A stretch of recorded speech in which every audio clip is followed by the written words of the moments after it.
In this short video, we're going to show you how you can easily generate a 3D relief model using Vectric's EasyCreate AI relief generator. So to get started, you need to head over to easycreate.vectric.com. Here you'll be presented with our homepage, where you can get started using one of two options. The first option is to create, which is what we're going to look at in this session.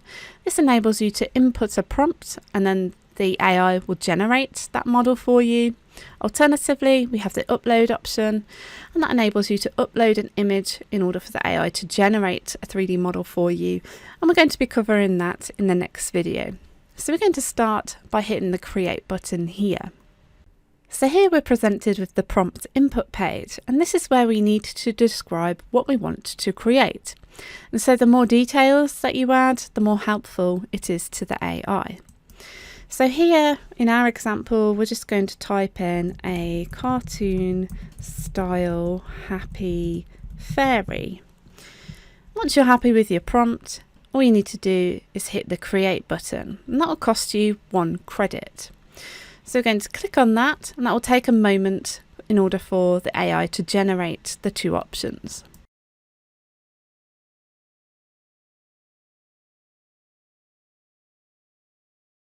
Okay, and so here are the two results that it's created, and you can choose from one of these.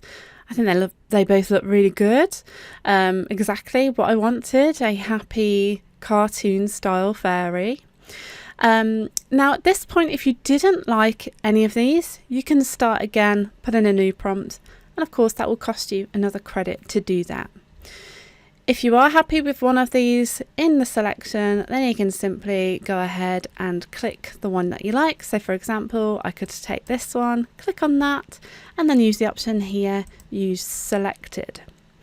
Okay, so here we can do a little bit of tweaking before we bring that in and actually generate that as a model. So we've got two options. You have the option to remove the background. So if you do have a background like we do here, we can click on this, and then what it will do is it will just eliminate that background for you, like so. Okay, so I'm happy with that. And obviously if you wanted to include the background, then you just hit that slider back to put that back in.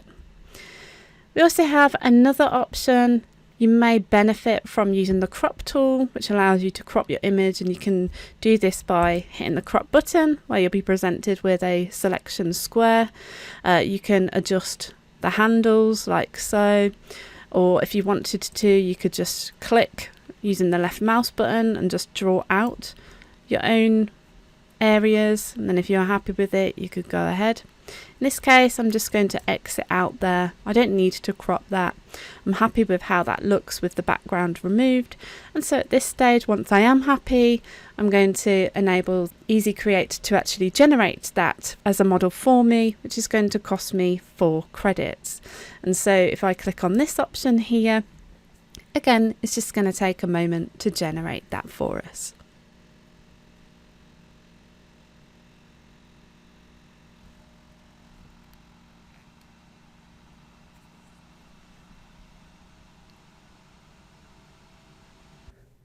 So now we have our model generated, and we can twiddle this model around by using the right mouse button, where you can twiddle the model. So we can have a look at that up all axes. We can twiddle it around, and if you wanted to, we could also make use of the view cube, where we can just click on areas of the cube in order for it to look along the axis that matches the cube, like so.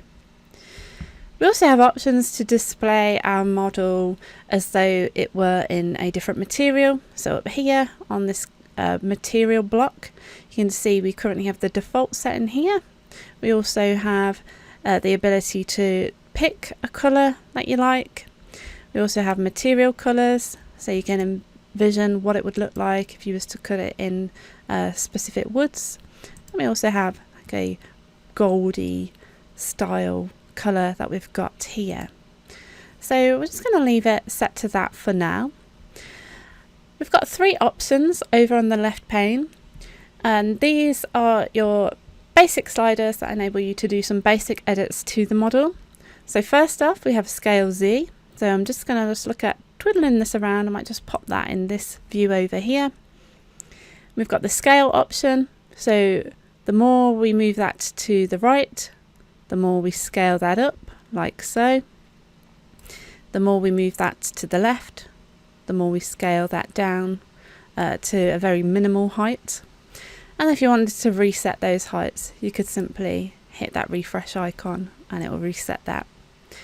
I think that looks pretty good as it is at that height, so I'm going to leave that there for now. We also have the ability to adjust the detail enhancement as well.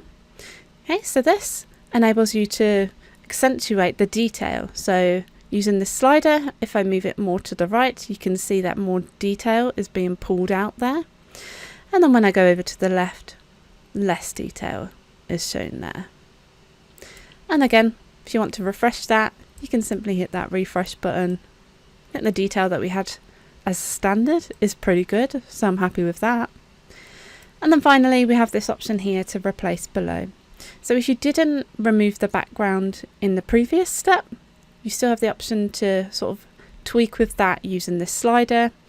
And of course, if you wanted to remove areas below the model, you can also do that here. So for example, if I use this slider, you'll see that as I move it, we're losing more of that model, okay, because it's just replacing it until we eventually have nothing. And then see, we can bring that back. And so you can pull out just details of the model that you want to keep and retain. And you might want to just knock that down a nudge just to clean that up a little bit. So we're just going to leave that there. And again, if you wanted to, you could refresh that. We do have 3 other options that we're not going to cover in this video, but will be covered in one of the next videos following this. And they go through more detail in terms of the advanced options that you have available in order for you to control the height and shape of the model that you've created. So once you're happy with your model, you can go ahead and simply hit download. Here you have 2 different options. You have to download as a V3M file or a TIFF file. So V3M file is a native Vectric file, which enables you to import multiple V3M files into VCarve or Aspire. So if you are a Vectric user, we recommend you use this. Alternatively, we do have the TIFF file format, which is an image file format that you can import into Aspire or third-party products. So we're going to hit the V3M file here, and that will generate that model, and then that will create that for us, and then we can use that to import into our software. So let's jump straight into VCarve and we'll make a quick project with this model. Okay then, so let's go ahead and create a new file. So we're going to look at creating a kid's bedroom sign. So we're going to keep it fairly small, so 10 by 8 by 3/4 of an inch. And we're going to set our modeling resolution to be very high, just to ensure that we have lots of pixels in there to retain the quality of our 3D model. So we'll go ahead and press OK. Into the 3D view, we're going to start by just drawing up some vectors in order for us to create our layout. So we're going to go over to draw an ellipse. I'm just going to snap to the centre, and I'm roughly going to pull out an oval, something like that. And we're going to close out. I'm going to offset this oval by 1/8 of an inch outwards. That's just going to help me do some clearance passes, which you'll see shortly within our pocket toolpath. And now we've got our overall shape. Let's bring in our model. So we'll go to the import a component or a 3D model option. Right, let's bring in the Happy Cartoon Fairy Relief file. Go ahead and press open. And then what we'll do is we'll just zoom out there and we'll just shrink that down like so, and then we'll press F to fit that to our screen, and then again let's just shrink that down, move that over. Okay, so something like that looks a good enough size. If we wanted to, we could be specific in terms of the actual heights that we've got here. So for example, we could look at increasing this to 0.35, and we'll press enter to accept that. Now I want to add in some text, so we'll go over to our text tool, and then we'll just put in Alex's room. Once we're happy with that, we can close out, and then what we can do is we can just resize that, position that, and if you wanted to be a bit more particular with this, you could edit the space in, but I'm fairly happy with what we've got there. Okay then, so at this stage what we can do is we can go ahead now and we can look at creating our toolpaths. So the first thing that we need to do is check over our material setup. Okay, so we've got material thickness 3/4 of an inch, XY lower left, C0 on the top, model position and materials. This is very important that we do this. So we're going to position our model within our material block. Okay, so we know that our model thickness is 0.35. Currently it's pushed right to the top. I just want to give that a gap above of 0.15. Okay, so we've got a gap above 1.5, and we've got our model, which is 0.35. So at this point, this is the 0.5 mark. And then obviously we've got a gap below there of 1/4 of an inch. So we'll go ahead and press OK here. So the first thing I want to do is I want to create a pocket toolpath where I want to clear everything out from the model up to this outer boundary vector. So in order for me to do this, I actually need a boundary vector of our model. So with that selected, we're just going to open up our design tab. I'm going to hit this button here that enables us to create a vector boundary around our model. So you can see that vector there, and if I click on that, you can see that. You can see it's got 2 small vectors here, and that's because we don't have any model there, which is perfectly fine. However, in this case, I actually don't want them, so I'm going to press U on the keyboard to ungroup these. I'm going to press Shift to deselect the outer vector, and then I'm just going to delete those 2. So into the pocket toolpath, we're going to take this vector here, Shift and select this vector here. And then using an 1/8 inch end mill, we're going to pocket down to 1/2 inch, which is at the base of our model, position within our material. And we could go ahead and press calculate here. And then we could go ahead and preview that. Okay, so what we'll be left with is a stand-in piece that we can then go in with some 3D toolpaths to cut the fairy out. Okay, brilliant. Let's close out there, just switch on the visibility of our vectors. I'm going to take this vector here, we're going to go into our 3D roughen toolpath using a 1/4 inch tool, selected vector. Now what we're going to do is we're just going to go ahead and press calculate on that, and we'll preview that to see the effect of that toolpath. It's looking pretty good. Select our vector again, and we're going to go into the 3D finish toolpath. This time we're going to use a much smaller tool, 16th inch ball nose here, using that vector as our boundary.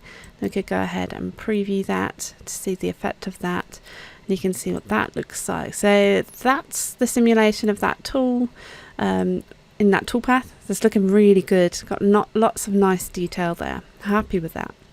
Right, and let's close out. Let's switch on the vectors there.